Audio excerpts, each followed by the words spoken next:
biar dia mencuri, biar dia berzina, kalau dia sudah mengucap 2 kalimat syahadat, dia yakin dengan kebenaran kalimat itu sampai matinya, itu orang akan masuk.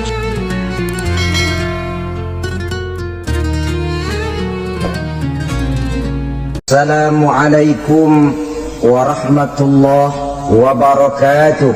Waalaikumsalam warahmatullahi wabarakatuh. Alhamdulillah wassalatu wassalamu ala sayyidina Rasulillah sayyidina wa maulana Muhammad ibn Abdullah wa ala alihi wa sahbihi wa mawalah. La haula wa la quwwata illa billah, amma ba'd. Menurut ayat Quran dan hadis Nabi itu nanti ada bermacam-macam. Ada orang beriman itu yang dimasukkan surga. Ada orang beriman itu yang dimasukkan ke dalam surga. Ada orang beriman itu yang disebut penduduk surga. Kenapa lain-lain, Pak? Karena waktu di dunia amalannya juga lain-lain. Ada orang beriman yang masuk surga. Ini paling murah tiketnya. Mau masuk surga? Oh. Kata Nabi begini, ma min abdin qala la ilaha illallah thumma mata ala dhalik illa dakhalal jannah. Kalau seorang hamba sudah mengucap 2 kalimat syahadat, dia yakin dengan kebenaran kalimat itu sampai matinya, orang itu akan masuk surga. Abi Dzar yang waktu itu diajak bicara heran, ya Rasul kok gampang betul? Iya, walaupun orang itu mencuri, iya, walaupun orang itu berzina, iya, biar dia mencuri, biar dia berzina, kalau dia sudah mengucap 2 kalimat syahadat, dia yakin dengan kebenaran kalimat itu sampai matinya, itu orang akan masuk surga. Jadi masuk surga cukup 2 kalimat syahadat, yakin sampai mati, masuk surga. Itu perkara masuk. Tapi kalau pertanyaannya diterusin, masuknya kapan, Pak? Nah, ini lain lagi urusannya. Sebab ada yang masuknya itu langsung, ada yang mampir dulu. Di sana tempat cuma 2, kalau tidak surga, neraka. Mau ke surga tapi mampir dulu, yang mampirnya jelas di neraka.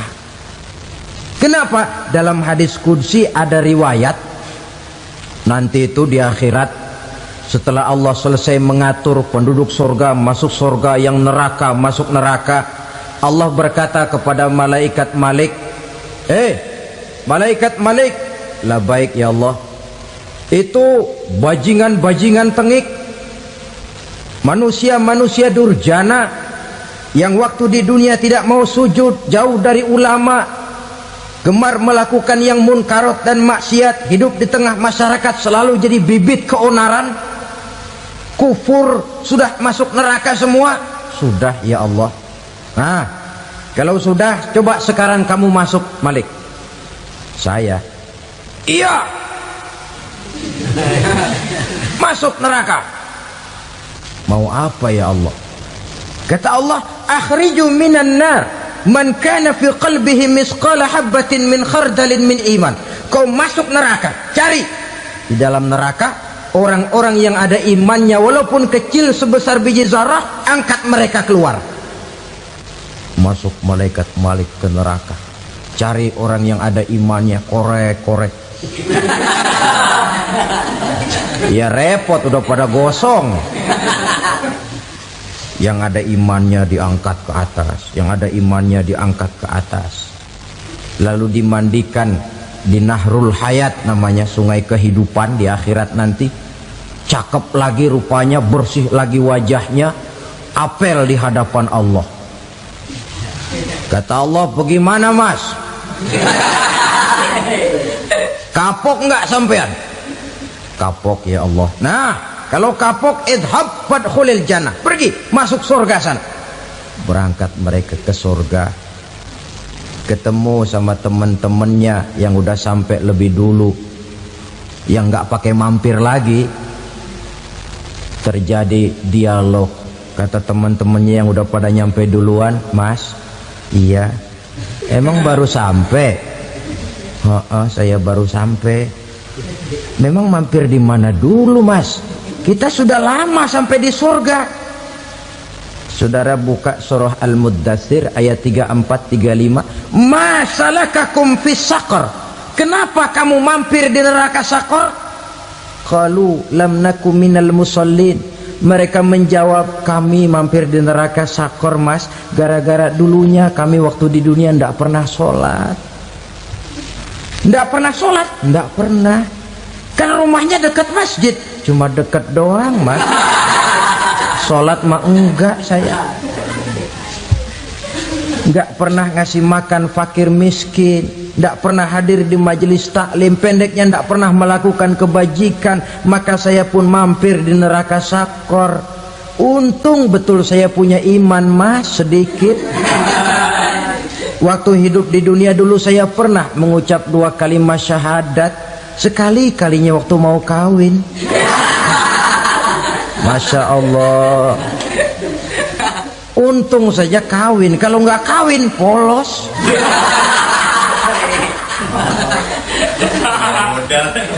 Itu juga pengulu sudah setengah mati ngajarin. Asyhadu alla, asyaduaan, asyaduaan.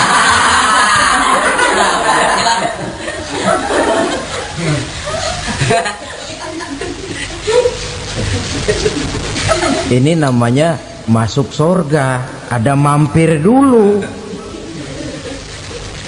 Ada pula orang mukmin itu yang dimasukkan surga. Namanya dimasukkan kan terima beres. Saya masuk ke rumah, jalan sendiri, cari tempat sendiri. Saya dimasukkan ke dalam rumah, terima beres, pokok ada di dalam, itu dimasukkan namanya. Nggak pakai mampir. Tapi tentu tiketnya lebih mahal ketimbang yang pertama tadi. Apa kata Allah? Innal ladzina amanu wa amilus salihat la ukaffiranna anhum sayyi'atihim wa la udkhilannahum jannah. Sesungguhnya orang-orang yang beriman kemudian beramal soleh, kami hapuskan segala dosa dan kesalahannya, kami masukkan mereka ke dalam surga. Lihat ayatnya, Allah yang memasukkan, kita yang dimasukkan. Tidak pakai transit, tidak usah mampir.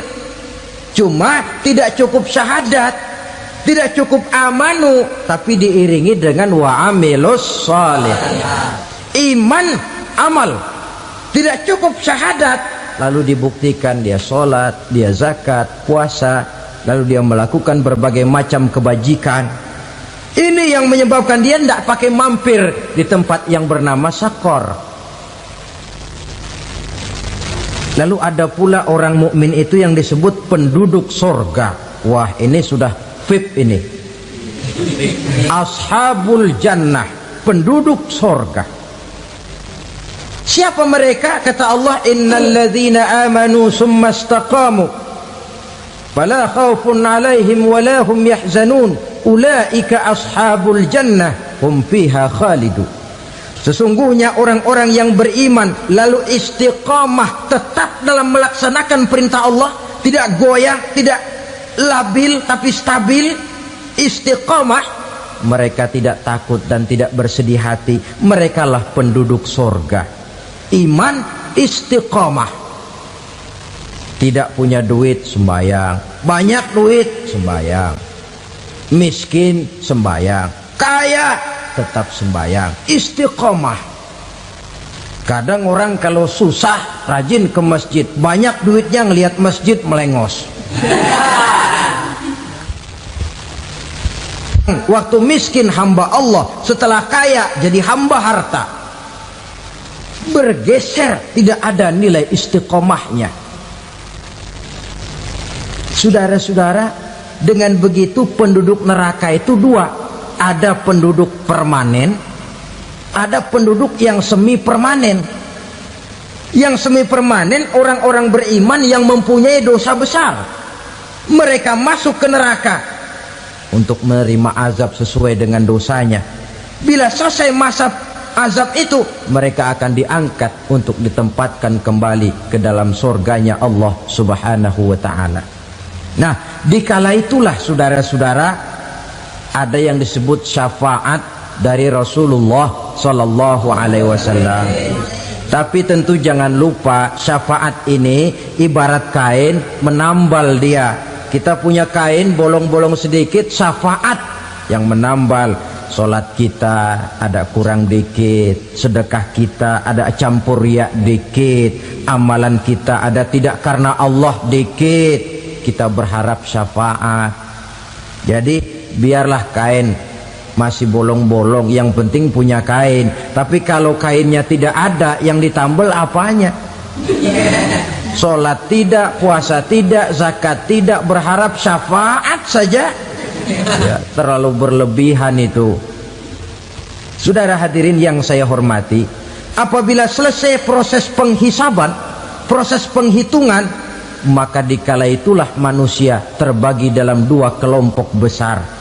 Fariqun fil jannah wa fariqun fis sa'ir. Sekelompok orang-orang beruntung yang masuk ke dalam surga, dan sekelompok lagi masuk ke dalam neraka. Ibu-ibu, saudara-saudara kaum muslimin rahimakumullah. Pada pertemuan yang lalu sudah saya jelaskan bahwa hidup selalu berakhir dengan kematian. Apabila datang kematian menimpa seseorang, datanglah kiamat baginya. Itu yang disebut dengan kiamat kecil. Hakikatnya mati adalah perpindahan dari kehidupan di dunia ini menuju kehidupan di alam barzakh. Menunggu kita di alam barzakh sampai datangnya saat kiamat. Entah 10 tahun, entah 100 tahun, entah 1000 tahun, hanya Allah saja yang maha tahu. Adapun orang-orang beriman yang melakukan amal kebajikan dalam kehidupan di dunia ini, masa penantian yang lama di alam barzakh buat mereka sebentar saja. Tetapi bagi orang-orang kafir yang ingkar, yang tidak beriman kepada Allah, yang hidup di dunia cuma menumpuk-numpuk dosa, tentu penantian di alam barzakh akan merupakan waktu yang sangat lama. Bukankah dalam kehidupan kita waktu itu memang relatif? Contoh misalnya, bagi pemuda-pemudi yang sedang duduk asyik memadu cinta, waktu 4-5 jam saja rasanya cuma 4-5 menit. Tenggelam oleh keasikan. Tapi buat orang yang berbaring di rumah sakit, meratap di balik-balik apa itu tembok derita kata lagu, di balik dinding-dinding penjara, sehari bagai seminggu, seminggu rasa sebulan, sebulan boleh jadi rasa setahun. Penantian yang sangat lama. Kapan kiamat itu akan datang? Ini rahasia Allah. Jangankan kita yang orang awam, baginda Nabi sendiri tidak diberitahu oleh Allah kapan kiamat itu akan terjadi. Tetapi sungguh pun demikian, banyak hadis-hadis yang menjelaskan ciri atau tanda-tanda datangnya kiamat. Nah, kalau sudah bicara soal tanda kiamat itu ada dua. Pertama yang disebut alamatus sughra, tanda-tanda kecil. Ini waktunya masih ada tenggang. Ada yang dinamakan alamatul kubra, tanda-tanda besar. Artinya kiamat sudah diambang pintu. Apa tanda-tanda kecil dari datangnya hari kiamat itu? Misalnya kata Nabi, apabila ilmu sudah diangkat oleh Allah. Artinya apabila ulama sudah banyak wafat, minat orang belajar agama berkurang, lalu kebodohan nampak merajalela di mana-mana, zina dikerjakan secara terbuka, minuman-minuman keras jadi kebanggaan, itu termasuk di antara tanda-tanda kecil terjadinya hari kiamat.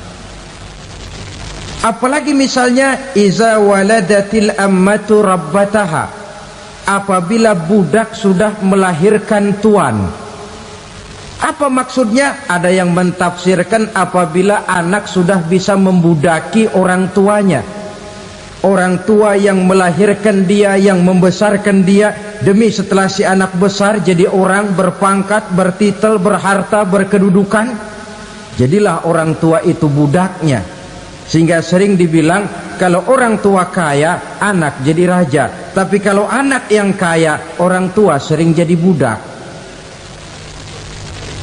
Apalagi munculnya fitnah yang bergelombang, timbul perang antara dua bangsa yang besar, waktu berjalan terasa sangat pendek sekali.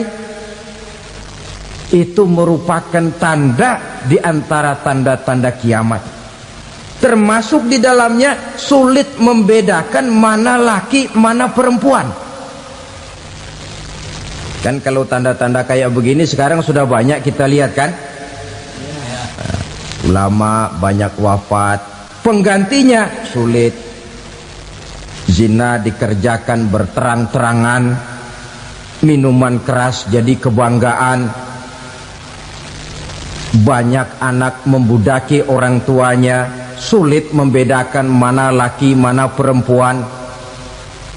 Kadang-kadang dari belakang kita lihat perempuan bener, begitu kita colek nengok jenggotan.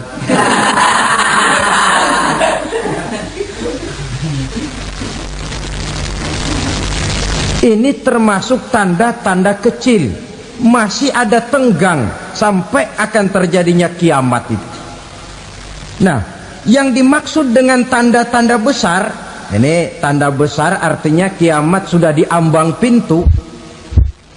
Pertama, matahari terbit dari sebelah barat. Apabila matahari sudah terbit dari arah sebelah barat, tertutuplah sudah pintu taubat. Bersabda Nabi kita, la taqumus sa'atu hatta tatlu'a syamsu min maghribiha. Tidak akan datang hari kiamat sampai matahari terbit dari arah sebelah barat. Wa iza tala'at, manakala matahari telah terbit dari arah sebelah barat, wara'ahan nasu, manusia banyak menyaksikan itu, amanu ajma'un, mereka pun lalu beriman. Yang tadinya kafir, yang tadinya ingkar, yang tadinya membangkang, setelah melihat matahari terbit dari sebelah barat, buru-buru beriman, berlomba-lomba mengucap dua kalimat syahadat. Tapi apa yang terjadi? Kata Nabi, wadzalika hina la yanfa'u nafsan imanuha lam takun amanat min qabl. Hari itu adalah hari yang iman sudah tidak berguna lagi bagi seseorang apabila sebelumnya memang dia tidak pernah beriman. Au kasabat fi imaniha khaira, atau beriman tetapi tidak pernah melakukan kebajikan di dalam keimanannya itu. Hari yang sudah kasib, hari yang sudah terlambat, beriman tidak akan ada gunanya lagi. Ini pelajaran buat kita. Sebelum sang surya terbit dari sebelah barat, sebelum nafas sampai di tenggorokan, artinya pintu taubat masih terbuka. Kalau dua hal itu sudah terwujud, nafas sudah sampai di kerongkongan atau matahari sudah terbit dari arah sebelah barat, tertutuplah sudah pintu taubat. Tak ada lagi gunanya pangkat, jabatan, harta, bahkan beriman pun dalam suasana macam itu too late, kata orang Kulon. Sudah terlambat. Matahari terbit dari arah sebelah barat, itu tanda besar, artinya kiamat sudah diambang pintu. Lalu apalagi tanda besar? Munculnya Dajjal. Dajjal artinya pendusta-pendusta yang menyesatkan manusia. Ada dua macam Dajjal, saudara. Ada Dajjal kecil. Ini Dajjal kelas 3. Kalau ini sejak zaman Rasulullah sudah ada itu. Tiap zaman ada. Di zaman Rasulullah misalnya ada yang bernama Aswad al-Unsi dari Yaman. Ada yang namanya Musailamah al-Kazzab dari Yamamah. Ada yang namanya Ibnu Sayyad dari Madinah. Ini Dajjal di zaman Rasul. Musailamatul Kazzab memproklamirkan diri jadi nabi dia. Di zaman Rasul masih hidup. Ini Dajjal zaman Nabi. Di zaman sahabat muncul Dajjal. Di zaman kita sekarang ini Dajjal pun gentayangan. Dajjal kelas 3. Kerjanya mendustakan manusia, menyesatkan manusia, memalingkan manusia dari jalan yang benar dan diridhoi oleh Allah Subhanahu wa taala. Adapun yang merupakan tanda besar dari datangnya kiamat, Dajjal kelas kakap. Pembohong-pembohong besar yang menyesatkan masyarakat manusia berpaling dari jalan Allah mengikuti jalan mereka. Apa sih ciri Dajjal itu? Kata Nabi dalam hadis Bukhari Muslim, "Innad Dajjala", sesungguhnya yang namanya Dajjal itu yakhruju, satu saat akan muncul mendekati hari kiamat. Wa inna ma'ahu ma'an, si Dajjal ini membawa air. Wa naran, dan juga membawa api. Dua simbol. Di tangan yang satu dia bawa air, di tangan yang satu dia bawa api. Wa ammal ladzi yarahu an-nasu ma'an fanarun, adapun yang orang banyak lihat air, hakikatnya adalah api. Yang dilihat api, hakikatnya adalah air. Oleh sebab itu, kalau api yang ditawarkan, ambillah air. Kalau air yang ditawarkan, pilihlah api. Maksudnya apa ini? Ini bahasa simbol, saudara-saudara. Dajjal bicaranya seolah-olah untuk kepentingan manusia, menawarkan surga. Surga yang dia tawarkan hakikatnya neraka. Hai manusia, kalau kau mau bahagia, jangan dekat-dekat dengan agama. Sholat itu tidak efektif dan efisien, tidak produktif dari segi ekonomi itu. Menghadiri majelis taklim cuma buang-buang waktu. Tahajud, tasbih, tahlil, baca Quran, apa itu? Pekerjaan mubazir saja. Hidup ini cuma sekali, masa yang cuma sekali, manfaatkan dengan sebaik-baiknya. Mumpung, dibawanya sifat mumpung, tetapi dalam pengertian yang sangat negatif. Bicaranya seolah-olah untuk kepentingan manusia, tetapi sebenarnya menjerumuskan manusia. Menawarkan air, tapi sebenarnya api. Menawarkan api, tapi hakikatnya air. Buat apa kamu sholat? Buat apa kamu bayar zakat? Buat apa kamu puasa? Surga yang dicanangkan Dajjal, hakikatnya neraka. Neraka yang digambarkan Dajjal, pada dasarnya adalah surga. Jadi memutarbalikan fakta itu kerjaan Dajjal. Yang hak jadi batil, yang batil dibilang hak, yang benar jadi salah, yang salah malah jadi benar. Tuntunan disuruh jadi tontonan, tontonan malah menjadi tuntunan. Itu pekerjaan Dajjal profesinya. Zamannya Nabi Adam, Dajjalnya kan iblis. Betul? Betul. Apa sih gang kerayuan iblis itu? Allah setelah menciptakan Nabi Adam kan bilang, Adam, kau dan istrimu Hawa tinggal di surga ini. seluruh fasilitas yang ada di sorga persilahkan kau nikmati. Satu yang tidak boleh, jangan coba-coba dekati pohon khuldi. Dekat saja jangan, apalagi sampai memetiknya. Datang Dajjal yang namanya iblis ini. Adam, kamu tahu nggak kenapa tidak boleh makan buah khuldi? Ya nggak tahu, pokoknya saya dilarang. Bodoh kamu, Dam.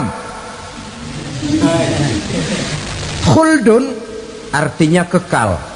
Kalau kamu makan itu buah, kau akan kekal di sorga buat selamanya. Allah tidak kepengen, maka dilarang kamu makan buah khuldi. Kalau kau ingin kekal di sorga, Adam, makan saja. Saya bicara begini ini untuk kepentingan kamu, Adam. Ini kan ciri-ciri Dajjal.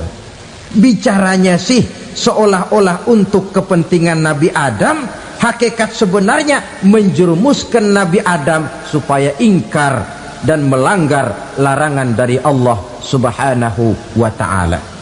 Jadi setelah muncul Dajjal, timbul kekacauan-kekacauan di masyarakat. Banyak yang terpengaruh, terpedaya dan terpesona, termasuk mereka yang memproklamirkan diri jadi nabi, mereka yang memproklamirkan diri jadi rasul di zaman sesudah Rasulullah wafat. Itu adalah Dajjal.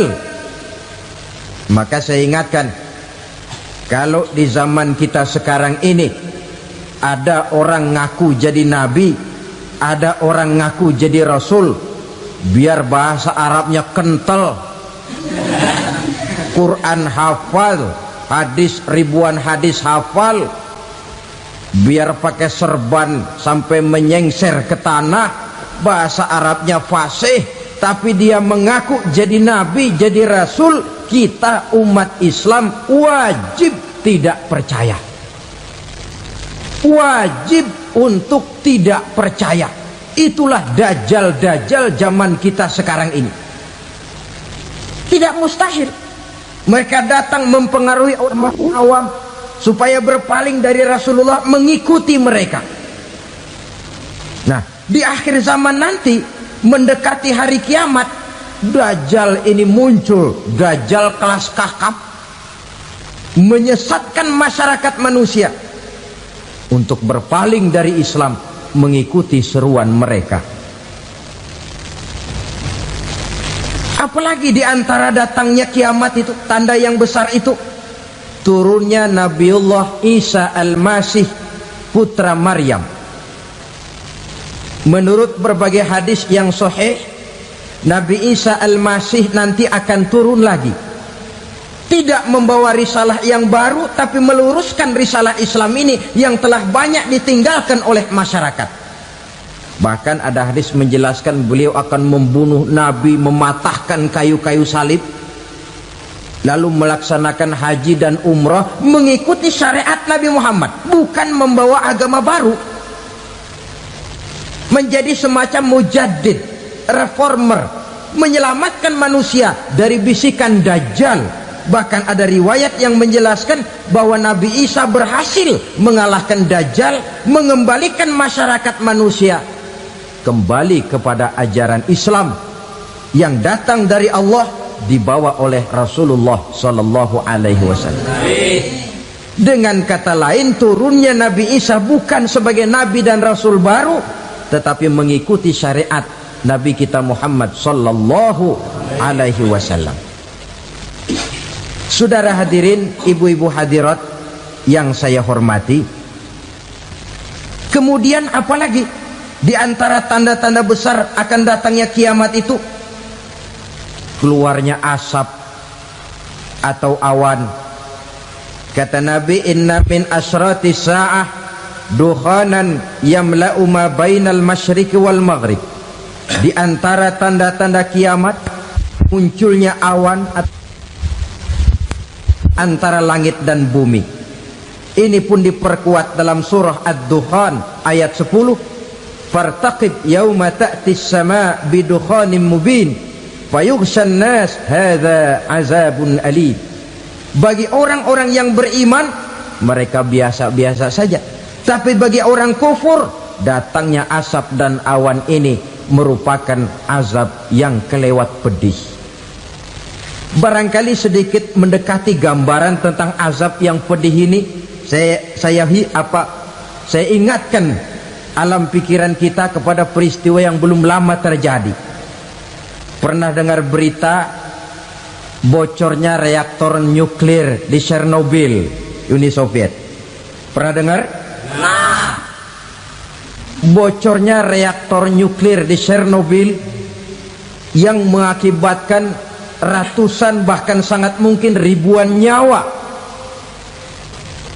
Cuma satu reaktor. Bagaimana kalau seluruh cadangan nuklir yang dimiliki oleh para negara adik kuasa ini diledakkan? Bahkan yang konon menurut catatan, cadangan nuklir yang dimiliki bersama oleh Amerika dan Rusia sekarang ini sudah sanggup memusnahkan 6 miliar manusia, 1,5 kali lebih banyak dari jumlah manusia yang nongkrong di permukaan bumi ini. Saudara-saudara hadirin yang saya hormati,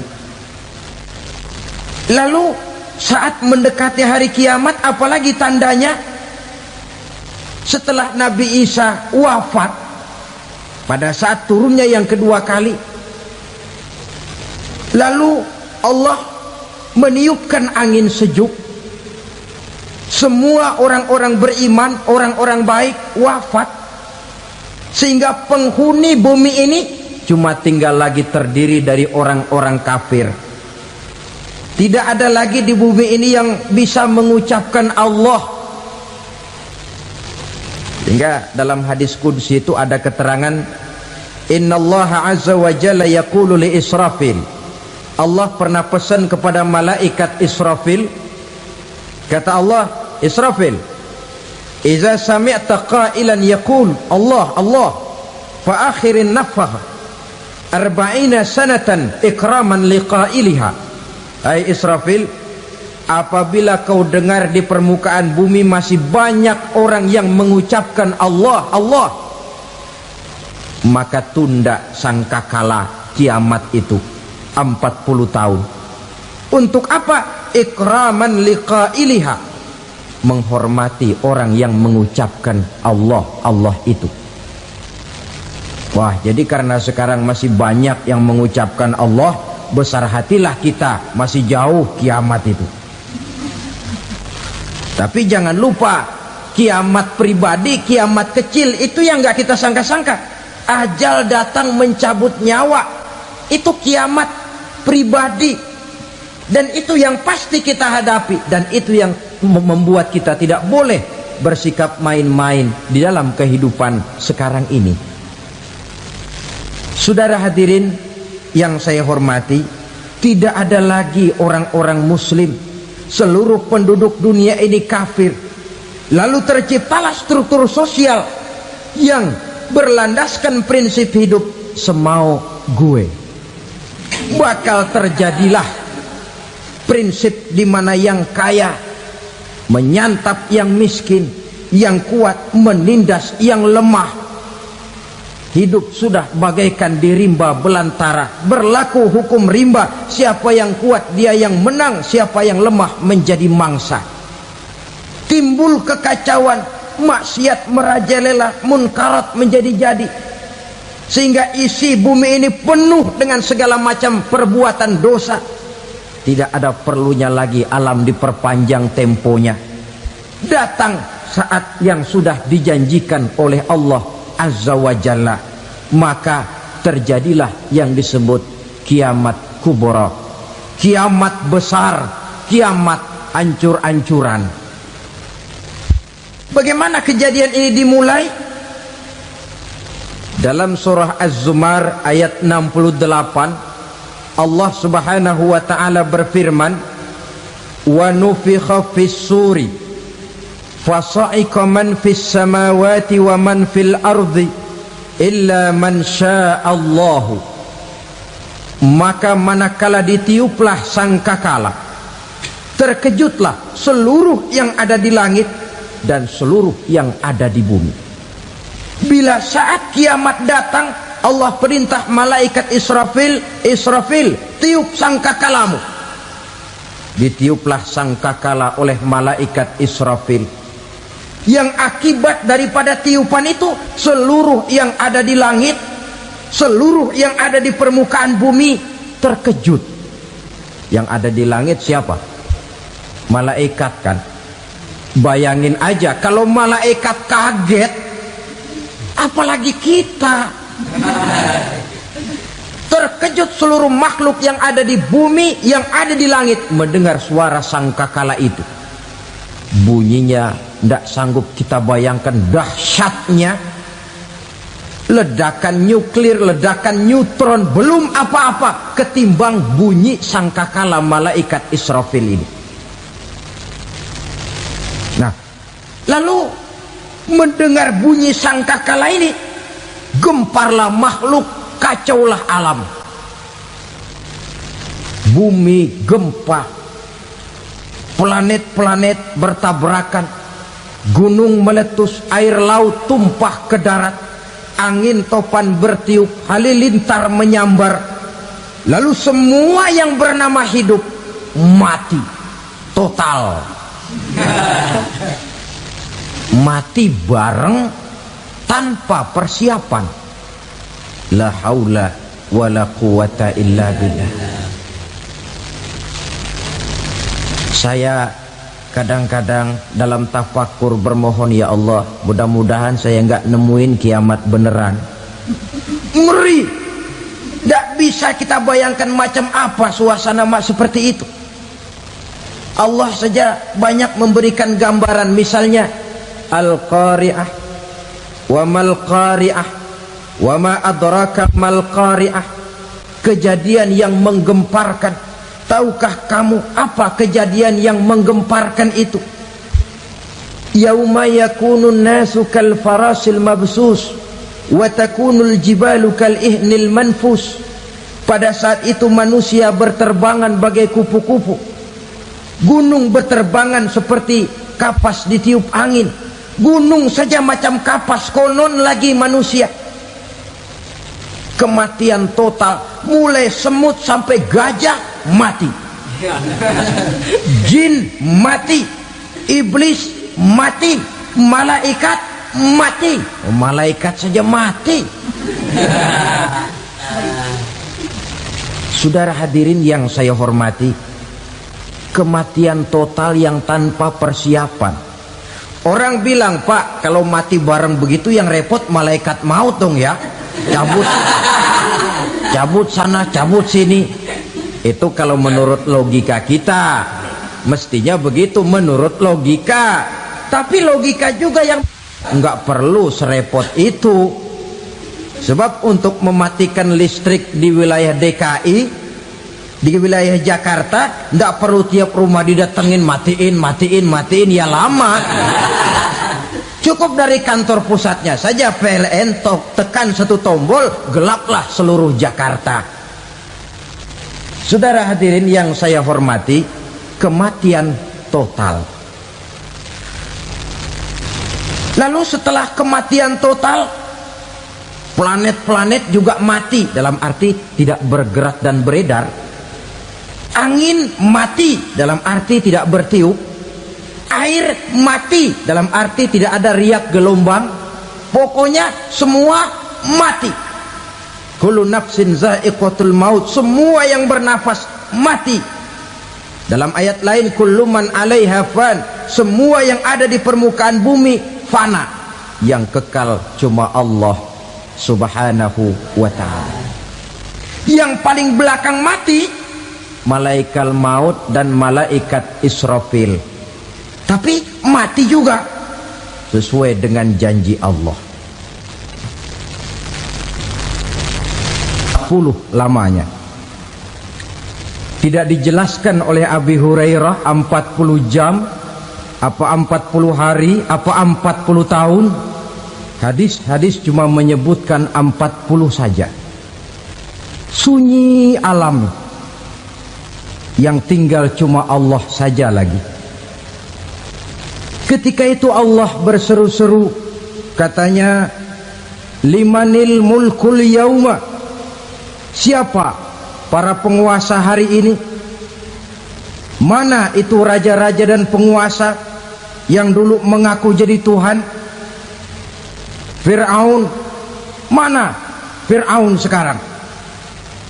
Yang dulu jadi raja, merasa berhasil, sombong, lalu tidak mau turun-turun dari kekuasaannya, sampai kepada puncak kekurang ajarannya mengangkat diri jadi Tuhan. Mana itu Fir'aun? Namrus. Mana sekarang Namrus? La ilaha illa ana. Ternyata tidak ada Tuhan lain selain daripada aku, kata Allah. Proses kemudian, saudara-saudara, turunlah hujan dari langit.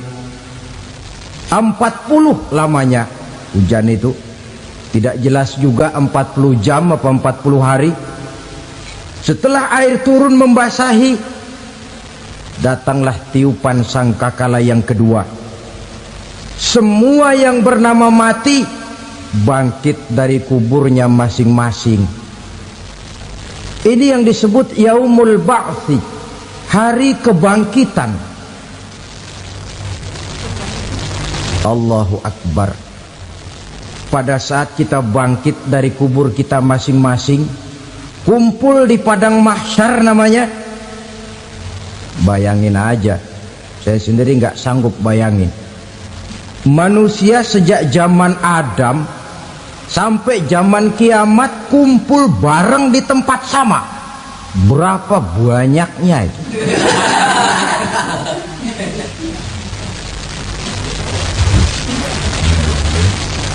Dan yang luar biasa menurut satu riwayat, pada saat bangkit itu, Masya Allah, roman muka kita berubah,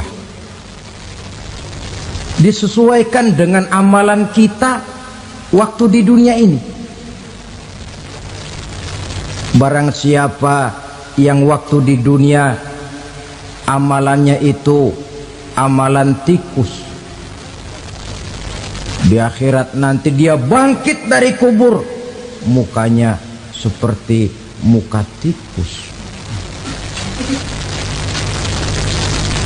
Gagah betul badannya, tapi mukanya seperti tikus. Kenapa? Amalannya waktu di dunia seperti amalan tikus. Apa amalan tikus itu? Suka ngegeragoti barang yang sudah disimpan rapi-rapi. Orang sudah simpan uang rapi-rapi, simpan perhiasan rapi-rapi, digeragoti oleh tikus. Maling-maling, pencoleng-pencoleng, koruptor-koruptor, itu nanti di akhirat nanti kita lihat mukanya seperti muka tikus. Oh, ini waktu di dunia suka nyolong, mukanya seperti muka tikus. Barang siapa yang waktu di dunia ini amalannya itu amalan macan, dia akan bangkit nanti mukanya seperti muka macan. Apa amalan macan? Macan itu amalannya menang-menangan. Orang yang mau menang saja nggak mau mengalah. Coba lihat di hutan. Kenal hutan nggak? Di hutan, raja hutan di mana-mana pasti macan. Betul kan? Betul. Padahal hutan belum pernah bikin pemilihan umum. Tapi macan tidak peduli ada pemilihan umum apa tidak, pokok saya raja. Sebab apa? Macan jadi raja itu bukan karena benar, tapi karena kuat jadi raja. Setelah dia jadi raja, rakyat hutan yang mesti dilindungi malah dimakan oleh raja macan. Kambing rakyat hutan dimakan oleh macan. Ayam rakyat hutan dimakan oleh macan. Itu nanti kita lihat di akhirat itu mukanya seperti muka macan, gagah betul. Lalu barang siapa yang di dunia ini amalannya itu seperti amalan anjing, nanti dia punya muka seperti muka anjing. Apa amalan anjing? Pertama, anjing itu kalau disuruh jaga rumah, dia tidak bisa membedakan mana maling, mana tamu. Biar yang datang maling kalau bawa tulang, anjing kalem. Yang kedua, anjing itu akan setia kepada siapa saja yang memberinya roti. Siapa yang memberinya roti, itulah majikannya. Apa kata majikannya, pasti dia laksanakan. Soal benar atau salah, dia tidak peduli. Setelah anjing dapat roti, dia tidak punya pilihan lain kecuali bilang, abdi mah kumaha juragan wae ayeuna mah.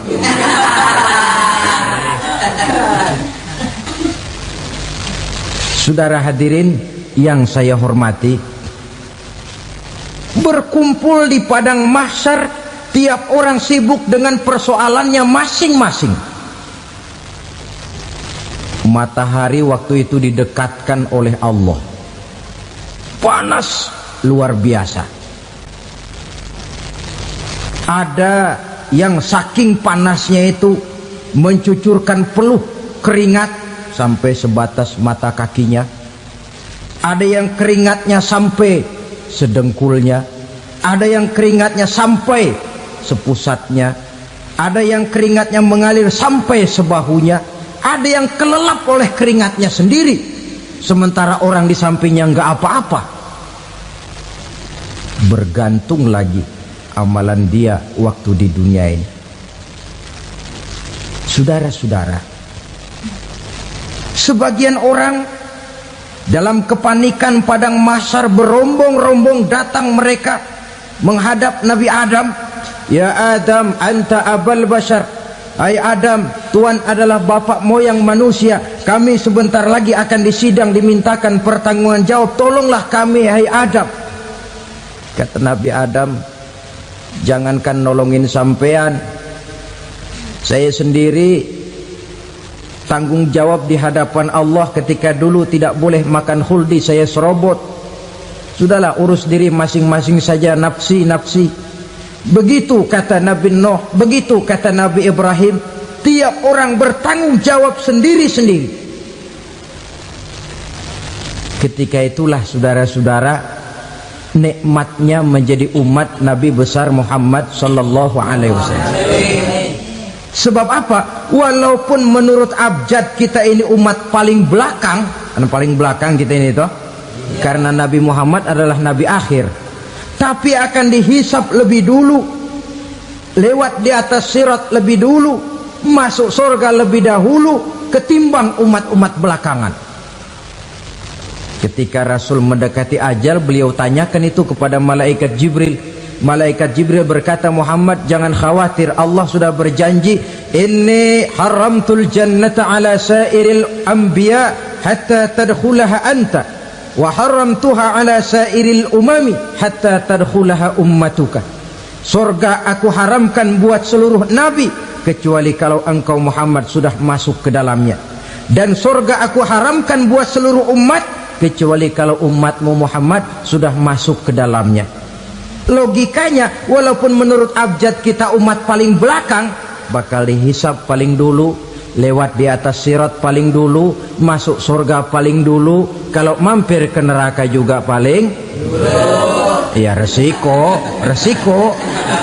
Jangan mau enaknya aja paling dulu. Saudara hadirin yang saya hormati, setelah masa kebangkitan itu jangan dikira begitu bangkit langsung diperiksa.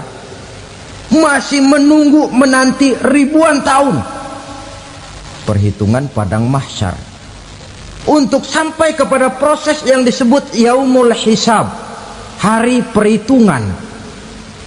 Seorang demi seorang bakal dipanggil.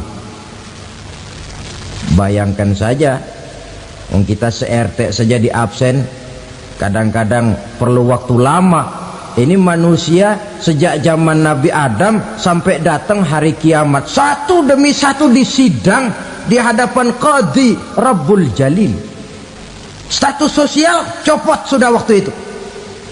Yang pernah jadi hartawan di situ tidak lagi kelihatan kehartawanannya. Yang pernah jadi jenderal tidak lagi dipanggil jenderalnya. Yang ustadz tidak lagi dipanggil al-mukarramnya. Seluruh status sosial selesai. Dipanggillah kita seorang demi seorang menghadap Qadhi Rabbul Jalil. Bagaimana proses penghisaban itu? Pertama, proses tanya jawab. Di antaranya ada hadis menyatakan, lan tazula qadama 'abdin yaumal qiyamah hatta yus'ala an arba'i khisalin. Besok di hari kiamat tidak akan bergeser telapak kaki seorang hamba sampai dia ditanya lebih dulu tentang 4 persoalan. Tentang ilmunya, kemana ilmu itu diamalkan. Tentang umurnya, di mana umur itu dihabiskan.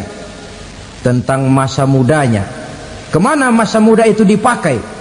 Tentang hartanya, dari mana harta itu didapat dan kemana harta itu dibelanjakan. Ini termasuk proses tanya jawab. Jadi kalau istilah pengadilan dunia, nama Fulan bin Fulan. Kamu waktu di dunia diberikan umur panjang untuk apa? Pernah mengalami masa muda, kemana kau habiskan masa remajamu? Kau diamanahkan ilmu, dengan apa ilmumu kau amalkan? Kau diberikan harta, dari mana harta kau dapat, kemana kau belanjakan? Tak seorang pun yang bisa mungkir.